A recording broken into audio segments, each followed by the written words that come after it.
High paying clients को ऐसा काम चाहिए जो एक्सपेंसिव लगे, हाई एंड लुक दे, यानी जो स्टैंड आउट करे, और लिक्विड ग्लास उस डायरेक्शन में परफेक्टली फिट होता है। अगर आपने एप्पल का रिसेंट लिक्विड ग्लास रीडिजाइन देखा है तो एक चीज ऑब्वियस होगी, ये ब्लर नहीं है, ये ट्रांसपेरेंट ओवरले भी नहीं है, ये एकदम ग्लास मटेरियल जैसा बिहेव करता है। और यहीं पे एडिटिंग के टाइम पे मोस्ट रिक्रिएशंस फेल हो जाती हैं। तो इस वीडियो में हम पहले फ्यूजन के अंदर लिक्विड ग्लास का रियल सिस्टम समझेंगे और फिर उसी लॉजिक को समझ के हम रियल एनिमेशन क्रिएट करेंगे एक टूल के थ्रू जो मैंने स्पेसिफिकली इस वर्कफ्लो को सिंप्लीफाई करने के लिए बिल्ड किया है, जिसमें refraction, outline, inner highlight, drop shadow और इवन क्रोमैटिक एबरेशन भी है। और साथ में हम इसको ब्लर कर सकते हैं और अगर हम चाहें तो इसमें फ्रॉस्टेड टिंट भी ऐड कर सकते हैं, सब एक जगह पे। और ये सब एडिट पेज पे डायरेक्टली काम करता है, यानी फ्यूजन में जाने की जरूरत भी नहीं। So let's move to the screen.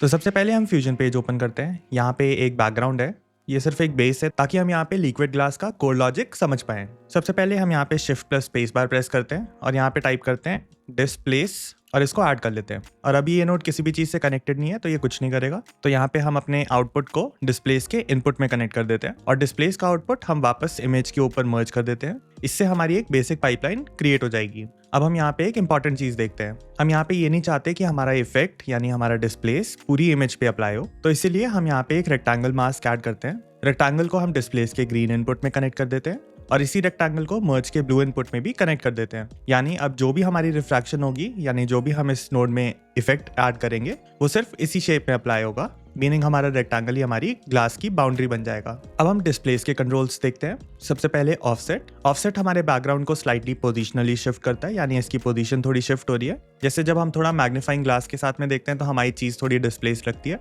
Similarly यहाँ पे भी सेम इफेक्ट हो रहा है।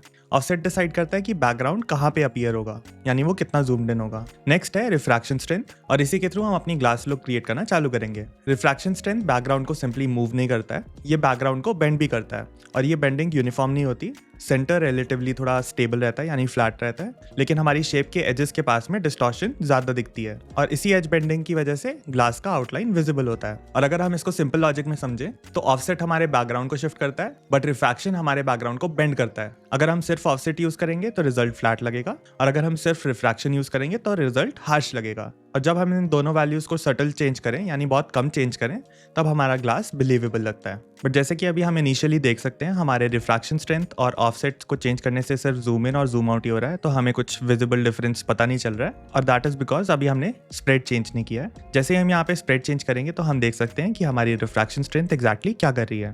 यहाँ पे स्प्रेड हमारे एजेस को स्प्रेड कर रहा है, यानी वो बेंड कर रहा है। अब नेक्स्ट कंट्रोल्स आते हैं लाइट पावर और light angle. Light power increase करते ही हमारे ग्लास के ऊपर एक ब्राइट रीजन अपीयर होता है। ये कोई फेक हाईलाइट नहीं है, ये ग्लास की लाइट के साथ में इंटरैक्शन है। और लाइट एंगल से हम ये डिसाइड करते हैं कि ये लाइट किस डायरेक्शन से आ रही है, यानी अगर हम अपना एंगल चेंज करेंगे तो हमारे हाईलाइट की पोजीशन शिफ्ट हो जाएगी और साथ के साथ ही हमें लगेगा जैसे ग्लास का सरफेस एग्जिस्ट हो रहा हो। अब आता है स्प्रेड। स्प्रेड कंट्रोल करता है कि हमारी रिफ्रैक्शन और लाइट कितनी स्मूथली फॉल ऑफ करेगी। अगर हम अपने स्प्रेड को लो रखते हैं तो हमारे एजेस हार्ड लगेंगे और अगर हम अपने स्प्रेड को थोड़ा इंक्रीज करें तो हमारी ये ग्लास लिक्विड जैसी फील करने लग जाएगी। और जब हम अपने स्प्रेड को थोड़ा इंक्रीज करते हैं और रिफ्रैक्शन को सटल रखते हैं तब हमें वही Apple style liquid glass edge मिलता है। अब एक चीज हम यहाँ पे नोटिस करते हैं, जैसे ही हम यहाँ पे रेक्टेंगल को मूव करेंगे हमारी रिफ्रैक्शन अपडेट होगी, हमारा हाईलाइट भी शिफ्ट होगा और हमारा बैकग्राउंड उसके साथ में रिएक्ट करेगा। मतलब ये इफेक्ट स्टैटिक नहीं है और ये हमारे शेप और बैकग्राउंड दोनों को यूज करता है। एंड बाय द वे ये सिर्फ रेक्टेंगल तक लिमिटेड नहीं है, यहाँ पे हमारा सर्कल हो सकता है, पॉलीगॉन हो सकता है या बेसिकली कोई भी मास्क हो सकता है। बस एक शेप होनी चाहिए जो हमारे इफेक्ट को ड्राइव करे। बट अब अगर हम ध्यान से देखें तो हमारे ग्लास अभी भी बैकग्राउंड से प्रॉपरली सेपरेट नहीं लग रहा। हमारी कोई शैडो नहीं है, कोई डेप्थ नहीं है, कोई ब्लर नहीं है, कोई भी फिनिशिंग लेयर नहीं है। मीनिंग ये काम तो करता है लेकिन ये प्रोडक्शन रेडी नहीं है और यहीं से हमारी प्रॉब्लम स्टार्ट होती है। ये सेटअप समझने के लिए तो परफेक्ट है, बट ज्यादातर एडिटर्स इसी को यूज करते हैं to get that Apple style look. उनको रिफ्रैक्शन समझ में आ जाता है, उनको लॉजिक समझ में आ जाता है, लेकिन जब रियल क्लाइंट प्रोजेक्ट्स आते हैं तब प्रॉब्लम स्टार्ट होती है। इसको अच्छी तरह से यूज करने के लिए बहुत सारे नोड्स यूज करने पड़ते हैं। हमें शैडोज मैनुअली कंट्रोल करनी पड़ती हैं, डिफ्यूजन कंट्रोल करना पड़ता है, रिफ्रैक्शन कंट्रोल करना पड़ता है और फिर एनिमेशन अलग से हैंडल करनी पड़ती है। और ऑनेस्टली ये बहुत टाइम कंज्यूमिंग होता है। और इसी प्रॉब्लम को सॉल्व करने के लिए मैंने इस पूरे सिस्टम को रीस्ट्रक्चर किया और बिल्ड किया AR लिक्विड ग्लास। एक टूल जो मैंने स्पेसिफिकली इसलिए डेवलप किया ताकि ये पूरा मैनुअल सेटअप हर प्रोजेक्ट में दोबारा ना बनाना पड़े। एंड बाय द वे, ये सिर्फ डिस्प्लेस नोड नहीं है, ये 31 डिफरेंट नोड से बना है जो एक कंप्लीट ग्लास सिस्टम रिक्रिएट करता है। इसमें रिफ्रैक्शन ऑलरेडी बैलेंस्ड है, एजेस में प्रॉपर रिस्पॉन्स मिलता है, इनर हाईलाइट स्ट्रक्चर्ड है, ड्रॉप शैडो है, क्रोमैटिक एबरेशन है, फ्रॉस्टेड है। I mean honestly it's a great tool. यानी मल्टीपल नोड्स जो हम यहाँ पे क्रिएट करते हैं वो सब यहाँ पे स्ट्रक्चर्ड फॉर्म में मिलता है। और सबसे इंपॉर्टेंट बात, ये एडिट पेज पे भी डायरेक्टली काम करता है, मीनिंग हमें फ्यूजन में जाने की जरूरत ही नहीं है। और हाँ, लॉन्च के टाइम पे फर्स्ट 20 यूजर्स के लिए कूपन कोड first20 है जो डायरेक्टली 50% ऑफ देगा। और अगर आप इसको पिक करते हो तो ये चैनल को सपोर्ट भी करेगा ताकि मैं ऐसी वीडियोस रेगुलरली बना पाऊँ। Thanks for supporting the channel. Let's get back to the video. और इस टूल को दिखाने के लिए मैं एक बेसिक सीन सेटअप कर रहा हूँ, और अगर आप एक एडवांस यूजर हो तो आप नेक्स्ट चैप्टर पे स्किप कर सकते हो। अब इसको हम एक प्रॉपर एग्जांपल पे टेस्ट करते हैं। सबसे पहले हम एक सिंपल यूआई बिल्ड करते हैं। यहाँ पे हम एक बैकग्राउंड नोड ऐड करते हैं और इसको कनेक्ट करते हैं मीडिया आउट से, और इसको हम ऑफ वाइट कलर पे सेट कर देते हैं। और इस बैकग्राउंड नोड को हम कॉपी पेस्ट कर लेते हैं। नेक्स्ट हम एक रेक्टेंगल नोड ऐड करते हैं और इसको एज मास्क इनपुट अपने बैकग्राउंड 2 पे कनेक्ट कर लेते हैं। एंड यहाँ पे हम अपने कॉर्नर रेडियस को 1 पे सेट कर लेते हैं ताकि हमको राउंडेड कॉर्नर्स मिल जाए। और इसको मैं एज अ डॉग क्रिएट करना चाह रहा हूँ, बट जैसा कि हम देख सकते हैं हमारे दोनों बैकग्राउंड का कलर सेम है। थोड़ा डेप्थ क्रिएट करने के लिए हम इसी रेक्टेंगल और बैकग्राउंड नोड को कॉपी पेस्ट करते हैं एंड इसका कलर हम व्हाइट सेट कर देते हैं। और इसको हम अपने नोड ट्री में अपने डॉग से पहले ऐड करेंगे ताकि ये उसके पीछे चले जाए। एंड अब हम इसको रेक्टेंगल में जाके थोड़ा ऊपर और थोड़ा लेफ्ट साइड में शिफ्ट कर देते हैं। ये बेसिकली हमने एक लाइट साइड क्रिएट कर दी है। सिमिलरली हम फिर से पेस्ट करते हैं एंड इस टाइम हम इसको डार्क ग्रे कलर पे सेट करते हैं और इसको हम बॉटम राइट पे सेट कर लेंगे। तो अब हम देख सकते हैं कि हमारा डॉग एक्जैक्टली सेम कलर का है, बट अब वो हमको विजिबल है because of our light and shadows. अब हम अपने डॉग के ऊपर लेबल्स ऐड करते हैं। यहाँ पे मैं 4 टेक्स्ट नोड्स ऐड करूंगा और यहाँ पे हम अपने टेक्स्ट 1 को डॉग के आगे सेट कर लेते हैं। नेक्स्ट इसमें के अंदर मैं होम लिख लेता हूँ और इसमें फॉन्ट चूज कर लेंगे एंड इसको करेक्ट जगह पे प्लेस कर लेते हैं। सिमिलरली हम नेक्स्ट 3 नोड्स में कुछ ऐड कर लेंगे, जैसे यहाँ पे मैं न्यू ऐड कर लेता हूँ, then the next is going to be radio and the next is going to be library. And इनको भी हम अपने टेक्स्ट 1 से मर्ज कर लेते हैं। और सिमिलरली मैंने इनके लिए कुछ आइकन्स भी ढूंढे हैं एंड इनको मैं यहाँ पे ऐड कर लेता हूँ। तो हम देख सकते हैं कि एक म्यूजिक ऐप का टॉगल बार जैसा लग रहा है, क्लीन, मिनिमल और स्ट्रक्चर्ड। और अभी तक ये सिंपल प्लेन यूआई है, इस पे हम मटेरियल ऐड करते हैं। तो अब हम यहाँ पे लिक्विड ग्लास ऐड करते हैं। फ्यूजन के अंदर इफेक्ट्स पैनल में हम टेम्पलेट्स के अंदर AR लिक्विड ग्लास को सर्च करते हैं एंड इसको ड्रैग करके ऐड कर लेंगे। इंस्टेंटली हम देख सकते हैं कि हमारा एक ग्लास अपीयर हो गया एंड अब हम इंस्पेक्टर पे फोकस कर सकते हैं। तो सबसे पहले है शेप टाइप। शेप टाइप में अभी रेक्टेंगल सिलेक्टेड है, लेकिन अगर हम यहाँ पे इसको ड्रॉप डाउन को क्लिक करें तो हमारे पास में यहाँ पे 3 ऑप्शंस हैं। The first is rectangle box जो एक रेक्टेंगल शेप क्रिएट करता है, then the second is an ellipse और अ बबल और a circle basically, and the next is fusion input जिसमें हम कस्टम इनपुट क्रिएट कर सकते हैं। नेक्स्ट हम यहाँ पे देख सकते हैं शेप कंट्रोल्स हैं एंड बेसिकली जब हम शेप टाइप में रेक्टेंगल या एलिप्स यूज करेंगे तो हम अपने शेप कंट्रोल्स को यूज करेंगे एंड अदरवाइज अगर हम यहाँ पे फ्यूजन इनपुट यूज कर रहे हैं देन हम यहाँ पे मैनुअली भी उनको सेट कर सकते हैं। इस एग्जाम्पल के लिए हम शेप टाइप को रेक्टेंगल ही सिलेक्टेड रखते हैं, देन शेप कंट्रोल्स के थ्रू हम इसका विड्थ और हाइट को एडजस्ट करते हैं ताकि ये सिर्फ होम के ऊपर आए। कॉर्नर रेडियस को इंक्रीज कर लेते हैं ताकि हमें एक प्रॉपर राउंडेड हाईलाइट मिले। बाय द वे ये सब एनिमेटेबल है, यहाँ पे हम किसी भी चीज में की फ्रेम लगा सकते हैं and it would be good to go. यानी center, width, height, angle, you name it, सब कुछ की फ्रेम रेडी है। एंड अगर हम यहाँ पे एलिप्स को सिलेक्ट करेंगे देन वी कैन सी हमारे पास में यहाँ पे एक एलिप्स क्रिएट हो गया। यहाँ पे हम इसकी पोजीशन भी चेंज कर सकते हैं एंड विड्थ एंड हाइट को भी चेंज कर सकते हैं। अगर हमें विड्थ और हाइट यानी हमें एक एग्जैक्ट सर्कल क्रिएट करना है देन हम यहाँ पे सिंपली हाइट की फील्ड पे डबल क्लिक करके इज इक्वल टू करेंगे, जिससे हमारा ये एक्सप्रेशन बॉक्स ऐड हो जाएगा। एंड देन यहाँ पे हम अपने प्लस को ड्रैग करके विड्थ पे ड्रॉप कर देंगे which is going to give us a perfect circle. And अगर हम यहाँ पे फ्यूजन इनपुट यूज करना चाहें यानी कोई भी कस्टम मास्क या PNG या इवन एनिमेटेड टेक्स्ट, यहाँ पे हम सब कुछ ऐड कर सकते हैं। यानी यहाँ पे हम कोई भी चीज ऐड कर सकते हैं जिसमें ट्रांसपेरेंसी या अल्फा हो। इस एग्जांपल के लिए हम शेप टाइप को रेक्टेंगल ही सिलेक्टेड रखते हैं। नेक्स्ट आती है रिफ्रैक्शन सेटिंग्स। यहाँ पे रिफ्रैक्शन ऑलरेडी सेट है, बट अगर आपको यहाँ पे चेंज करना हो तो यहाँ पे रिफ्रैक्शन अमाउंट को हम अराउंड 0.28 पे रखते हैं। इससे हमारी एजेस अच्छे से ब्लेंड हो जाएंगी। एंड सिमिलरली यहाँ पे स्प्रेड को भी एडजस्ट कर लेते हैं। स्प्रेड कंट्रोल करता है कि हमारी एज कितनी सॉफ्ट फील होगी। Bye the way refraction amount अगर माइनस में है उसका मतलब वो अंदर की तरफ पुल कर रहा है, जो कि हम लिक्विड स्टाइल एनिमेशन में यूज करते हैं। बट अगर ये 0 से ऊपर है यानी अगर ये पॉजिटिव है देन ये ऑपोजिट साइड में रिफ्रैक्ट करता है, यानी ये बाहर की चीजें अंदर ले रहा है रादर दैन अंदर की चीजें बाहर। तो लिक्विड ग्लास में ये माइनस में रहता है। एंड सिमिलरली स्प्रेड कंट्रोल करता है कि हमारी एज कितनी सॉफ्ट होगी, इसको हम थोड़ा इंक्रीज रखेंगे और इसी के थ्रू हमारा ग्लास लुक थोड़ा पॉलिश लगता है। उसके बाद आता है हमारा ब्लर। ब्लर के थ्रू हम अपने बैकग्राउंड को ब्लर कर सकते हैं, जो कि अगर यूआई स्टाइल एनिमेशन है तो हम इसको 0 पे रखते हैं, लेकिन अगर हमारा बैकग्राउंड कलरफुल है then we can add a slight blur, ताकि इसके ऊपर जो भी हम प्लेस करें वो हमें इजिली विजिबल हो। Then the next is outline. Outline इसमें अभी अच्छे से विजिबल नहीं है because this is all white, तो इसको दिखाने के लिए मैं यहाँ पे एक ब्लैक बैकग्राउंड ऐड करता हूँ। आउटलाइन डायरेक्शन से हम ये डिसाइड करते हैं कि हमारी हाईलाइट किस साइड पे अपीयर होगी, और थिकनेस और साइज से हम उसकी इंटेंसिटी कंट्रोल कर सकते हैं। अगर हम यहाँ पे जूम करें तो हम देख सकते हैं कि यहाँ पे एक प्राइमरी एज दिख रही है और इसके ऑपोजिट साइड पे एक थोड़ी सी सटल सेकेंडरी एज भी क्रिएटेड है, और इसी डिटेल के थ्रू हम डेप्थ को क्रिएट करते हैं। यहाँ पे आउटलाइन साइज के थ्रू हम अपनी लेंथ को चेंज कर सकते हैं एंड आउटलाइन थिकनेस के थ्रू हम वो कितनी थिक होगी उसको चेंज कर सकते हैं, एंड सिमिलरली ओपेसिटी के थ्रू हम अपनी विजिबिलिटी को चेंज कर सकते हैं। हम आते हैं नेक्स्ट टैब में, दैट इज शैडो।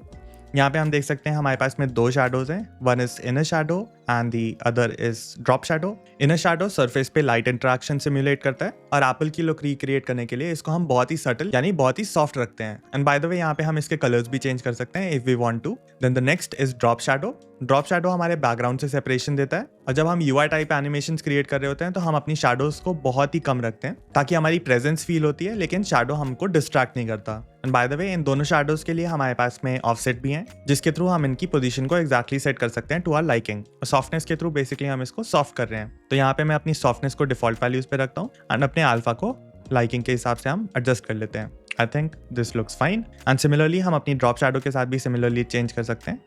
हम यहाँ पे अपने अल्फा को चेंज करते हैं सबसे पहले एंड लुक्स फाइन।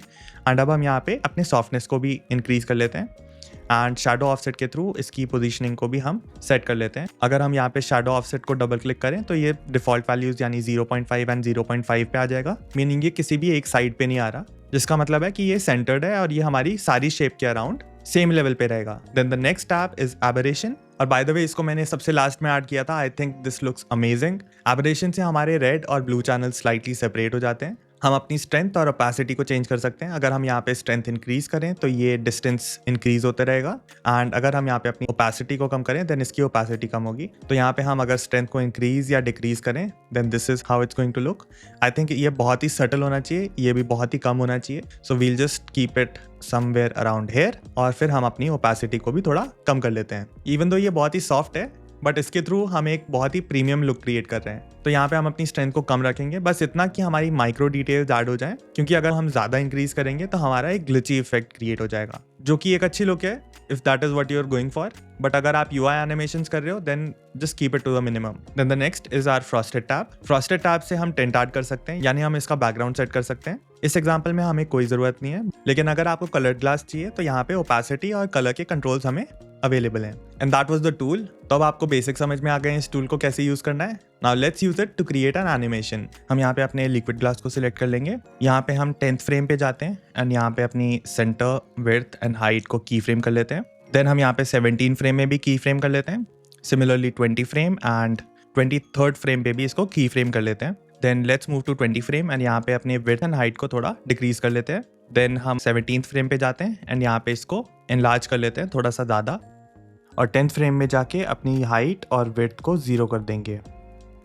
तो now if we see from 10th frame it goes up enlarges, और फिर जब ये एनलार्ज हो जाता है तो थोड़ा ये ऑफ शूट करता है, मतलब थोड़ा ज़्यादा बड़ा होगा, एंड देन ये थोड़ा कम होगा, and then it moves back to the resting position जो हमारी फाइनल पोजीशन है। तो हम देख सकते हैं कि एक वॉबल या एक bubble kind of an effect आ गया है जिसमें इलोंगेट हो रहा है and then it goes back to our normal position. Then after a few frames हम जैसे फ्रेम 40 पे जाते हैं एंड यहाँ पे अपने सेंटर पैरामीटर को हम की फ्रेम कर लेते हैं, एंड देन 50 फ्रेम पे जाके हम इसको अपने सेकंड आइकन पे शिफ्ट कर लेंगे। देन सिमिलरली हम 70 पे आते हैं, देन वी कैन की फ्रेम दिस अगेन एंड 80 पे इसको नेक्स्ट आइकन पे शिफ्ट कर लेते हैं, एंड सिमिलरली 100 एंड 110 पे इसको की फ्रेम कर लेंगे टू आवर लास्ट आइकन। तो हम देख सकते हैं कि हमारा ग्लास स्लाइड कर रहा है, बैकग्राउंड रिएक्ट करता है, आइकन्स के ऊपर लाइव मटेरियल फील आता है, and this is how we create our UI style animations. But ये सिर्फ यूआई स्टाइल एनिमेशंस के लिए लिमिटेड नहीं है। अगर हमारे पास में कोई बैकग्राउंड है, suppose let's create another example for this, and यहाँ पे अगर हम देखें तो हमारे पास में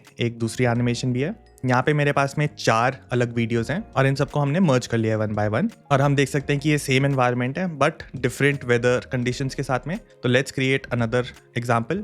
तो सबसे पहले हम यहाँ पे अपने आउटपुट को लिक्विड ग्लास पे कनेक्ट करते हैं एंड नेक्स्ट अब हम यहाँ पे आइकन्स ऐड कर लेते हैं. So we have 4 scenes in this example. तो यहाँ पे मैं सन, क्लाउड, स्नो और फायर के आइकन्स यहाँ पे ऐड कर लेता हूँ और इनको ठीक से पोजीशन कर लेता हूँ. अब जब हमने ये क्रिएट कर लिया, then let's add another liquid glass effect here and this time हम इसको एलिप्स पे सेट कर लेते हैं so that we can create a circle. And यहाँ पे हाइट पे इज इक्वल टू प्रेस करते हैं and then we will connect it with width ताकि ये एक परफेक्ट सर्कल बने and not an ellipse. And similarly अब हम यहाँ पे भी similar kind of an animation create कर सकते हैं. हम सबसे पहले अपने फर्स्ट आइकन पे ऐड करते हैं and then we can move it from down and it goes up and enlarges. तो ये नीचे से आ रहा है एंड ये ऊपर की तरफ आके एनलार्ज हो रहा है and it has a similar wobble kind of effect. Then हम यहाँ पे कुछ फ्रेम्स बाद फ्रेम 50 पे जाके इनको की फ्रेम कर लेंगे एंड देन 55 पे हम नेक्स्ट वाले पे शिफ्ट कर लेते हैं. सिमिलरली हम 70 से 75 एंड 90 से 95 पे अलग अलग आइकन्स पे शिफ्ट कर लेंगे. तो ये हमारी आइकन एनिमेशन क्रिएट हो चुकी है. अब हम अपने मर्ज नोड्स पे जाते हैं जो हमारे सीन के एनवायरनमेंट के मर्ज नोड्स थे. एंड अब हम सिमिलरली अपने 50 फ्रेम पे जाके अपने मर्ज की ओपेसिटी को 0 कर देते हैं एंड की फ्रेम कर लेंगे एंड 55 पे इसको 1 कर देते हैं ताकि हमारा रेनिंग वाले सीन यहाँ पे विजिबल हो. सिमिलरली हम मर्ज 2 और मर्ज 3 के साथ में भी यही सेम करेंगे. तो now we can see our animation starts like this. और जब हमारा बबल मूव कर रहा है देन रिफ्रैक्शन हमारा लाइव रिएक्ट कर रहा है, हमारे बैकग्राउंड डिस्टॉर्ट हो रहा है, हमारे कलर्स ब्लेंड हो रहे हैं, हमारे एजेस ग्लो कर रहे हैं एंड हमारी एबरेशन भी क्रिएट हो रही है. और इस टाइप के कलर्ड बैकग्राउंड पे ग्लास और भी ज़्यादा लाइव लगता है. और यही डिफरेंस है, स्टैटिक ओवरले नहीं है, ये एक लाइव मटेरियल की तरह बिहेव कर रहा है and that was the effect. और इसमें एंडलेस पॉसिबिलिटीज़ हैं. और यहाँ पे अगर हम टेक्स्ट नोड ऐड करें then we can animate it like this. And by the way जैसे हमने यहाँ पे फ्यूजन पेज में ये बिल्ड किया है, एग्जैक्ट सेम टूल हम एडिट पेज पे भी यूज़ कर सकते हैं. बट उससे पहले let's see how to install this. तो इंस्टॉल करने का प्रोसेस बहुत ही सिंपल है. डाउनलोड करने के बाद हम जिप फाइल को अनजिप करेंगे. अंदर आपको 2 फाइल्स मिलेंगी, एक रीडमी फाइल और एक arliquidglass.drfx फाइल. रीडमी में सेम इंस्ट्रक्शंस लिखे हुए हैं जो अभी मैं बता रहा हूँ. और यहाँ पे इंस्टॉल करने के लिए हम बस drfx फाइल को डबल क्लिक करेंगे, हमारा DaVinci Resolve ऑटोमेटिकली ओपन होगा और इंस्टॉल का प्रॉम्प्ट आएगा. यहाँ पे हम इंस्टॉल पे क्लिक करेंगे एंड दैट्स इट. यहाँ पे एडिट पेज में जाके हम इफेक्ट्स पैनल ओपन कर लेंगे और इसके अंदर टूल बॉक्स और उसके अंदर इफेक्ट्स और यहाँ पे हमारा AR लिक्विड ग्लास प्रेजेंट है. और इसको डायरेक्टली हम क्लिप पे भी ऐड कर सकते हैं. बट इससे भी ईजी स्टेप है, अगर हम यहाँ पे शिफ्ट प्लस स्पेस पर दबा के AR सर्च करें then we can find the liquid glass या फिर we can simply search for liquid और यहाँ पे हमारा लिक्विड ग्लास आ रहा है. वी कैन सिलेक्ट दिस और ये हमारी क्लिप पे ऐड हो गया है. और यहाँ पे भी हमें सेम ही कंट्रोल्स मिल रहे हैं जो हमने ऑलरेडी एक्सप्लेन किए. बट मैं पर्सनली रेकमेंड करूंगा कि आप इसको क्लिप्स पे डायरेक्टली ऐड मत करना. हम यहाँ पे सबसे पहले एक एडजस्टमेंट लेयर ऐड करेंगे एंड देन उस पे ये इफेक्ट ड्रैग करेंगे. और ये मेथड यूज करने का रीजन ये है कि हम इसकी टाइमिंग को चेंज कर सकते हैं, हम नीचे की क्लिप को चेंज कर सकते हैं और हमारा ग्लास इंडिपेंडेंटली मूव करेगा जिससे हमारा वर्क फ्लो क्लीन रहता है. इंस्पेक्टर में हमें सेम कंट्रोल्स मिलेंगे. यहाँ पे हम रेक्टेंगल या एलिप्स यूज कर सकते हैं और यहाँ पे हमारे पास में उसके प्रॉपर्टीज हैं जिसके थ्रू हम इसको चेंज कर सकते हैं. बट अगर आप फ्यूजन इनपुट को यूज करना चाहते हो तो यहाँ पे इफेक्ट अप्लाई करने के बाद हम ऊपर से ओपन इन फ्यूजन पे क्लिक करेंगे और यहाँ पे जैसे अभी हमने सीखा ग्रीन इनपुट में हम कोई भी चीज कनेक्ट करेंगे तो वो लिक्विड ग्लास में कन्वर्ट हो जाएगी. तो यहाँ पे हम कोई भी चीज ऐड करेंगे एंड उसको एनिमेट करके हम वापस एडिट पेज पे आ सकते हैं एंड बाकी के कंट्रोल्स यहीं से कॉन्फ़िगर कर सकते हैं. यानी चाहे इसको हम फ्यूजन पेज पे कॉन्फ़िगर करें या एडिट पेज पे, the system is going to be the same. और ये सब एडिटेबल है, एनिमेटेबल है, शेप ड्रिवन है और एडिट पेज पे भी काम करता है. Same code logic, better execution, better work flow. तो अगर आप लिक्विड ग्लास स्टाइल को सिर्फ रेप्लिकेट नहीं प्रॉपरली कंट्रोल करना चाहते हो तो AR लिक्विड ग्लास आपको एक स्ट्रक्चर्ड सिस्टम देता है और साथ में स्पीड, कंसिस्टेंसी और पॉलिश देगा जो कि आपको क्लाइंट प्रोजेक्ट्स में काफी यूजफुल होगा. So go check it out, the link is in the description. First 20 users के लिए कूपन कोड ऑलरेडी विजिबल है फॉर 50% ऑफ. और अगर आप फंडामेंटल्स खुद एक्सप्लोर करना चाहते हो तो आज हमने उसका कोड लॉजिक समझ लिया है. And I will see you in the next video. Piece.